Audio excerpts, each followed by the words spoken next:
welcome back to the class again, and we will continue our discussions from the previous video.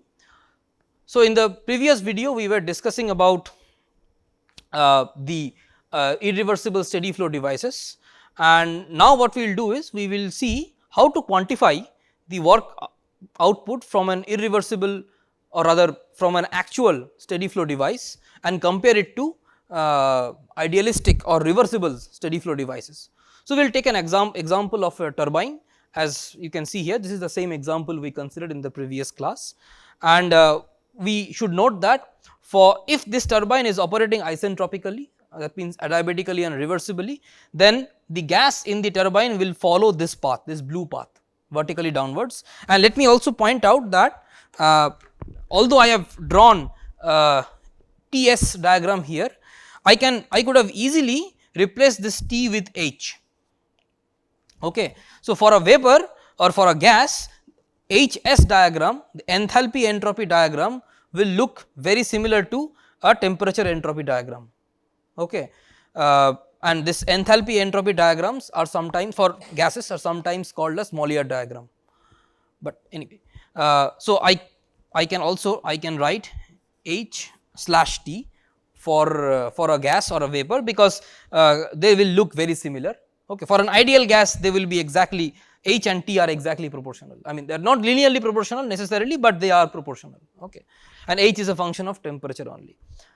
So, this Ts, instead of Ts, I could also replace this with HS diagram. Okay. So, now let us try to quantify the work done in this blue process, that means for an isentropic turbine. So, let us do it for an isentropic turbine. You know what, I will change these things. So, I will write this isentropic and the black one I will write with actual. Okay. So, let us talk about first an isentropic turbine.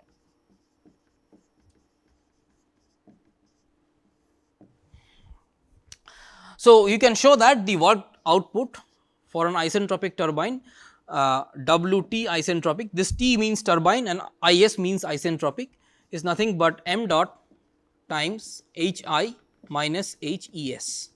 Again recall why it is HES, because ES will be the exit condition at the turbine or from the turbine if this turbine were operating isentropically.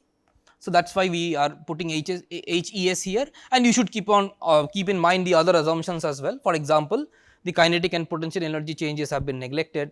There is only one inlet and one outlet, which is true here, and also we have assumed that the mass flow rate and the all the conditions remain steady, which is true because we are talking about a steady flow device. So, all those assumptions remain valid, and by the way you should realize that this is true, and this we have repeatedly discussed in connection to first law of thermodynamics. So, I will not go into the assumptions once again. Now, let us try to look into an actual turbine.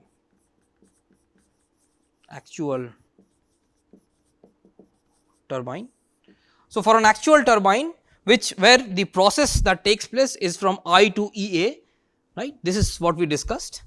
So, let me point with an arrow. So, again you can show that W dot T actual will be equal to m dot times HI minus HE actual. Okay.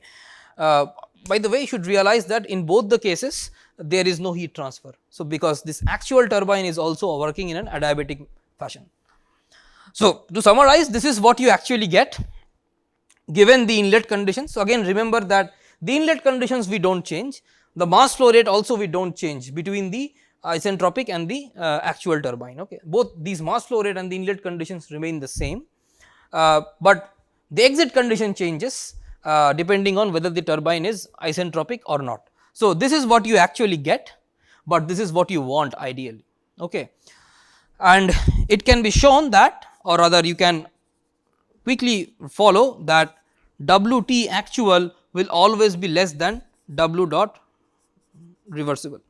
Okay. Not reversible, maybe I have called it Wt isentropic. Just to drive home the point, you should realize that this horizontal line, this represents H I, this horizontal line represents H E S, and let me draw another line here.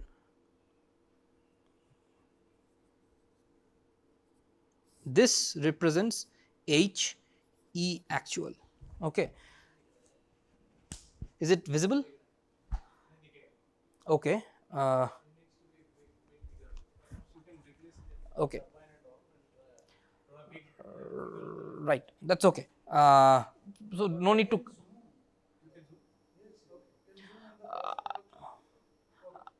now also I can have a look at it, but I can zoom. Don't worry. You can just continue, sir. Okay. Okay.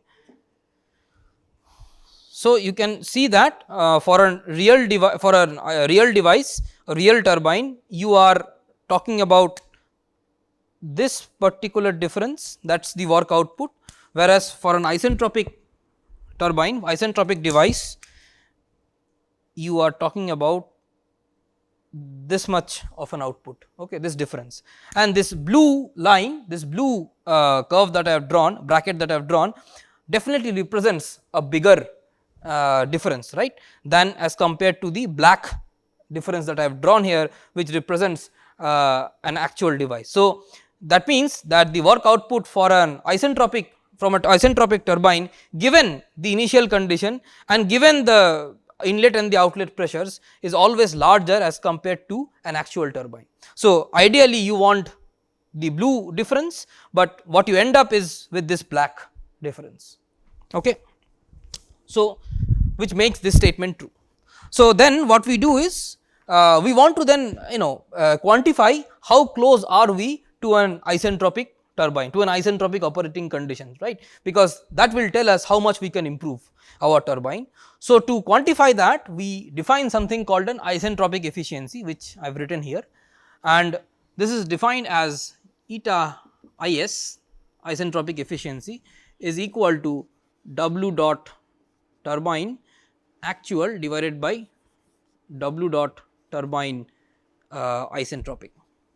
So this, if you calculate, will come out to be H I minus H E A, just this difference by that difference, that is all it is, right, divided by H I minus H E S. So if I come back here to, for a moment, come back to this figure, it is just the ratio between this difference and the bigger, this blue difference, okay, that is all it is. So this is the isentropic efficiency for a turbine, all right. So that is for a turbine. Let us go to the case of a compressor. So let us take a compressor which is working at steady state. So steady state, steady flow, and also it is adiabatic, meaning there is no heat transfer between the compressor and the surroundings. So you can define, similarly you can carry out the same analysis for a turbine, for a compressor as well, and you can define the isentropic efficiency eta is. So let me go back here for a moment and define this. This is defined for a turbine. So this subscript superscript T denotes turbine. Let me put a C here for a compressor. This you can show is nothing but W dot in, or maybe W dot C, comma isentropic divided by W dot C actual. Now you see that for a compressor, the actual work input will be higher as compared to the isentropic work input, because we know that the work input required is minimum when the compressor is working isentropically, okay.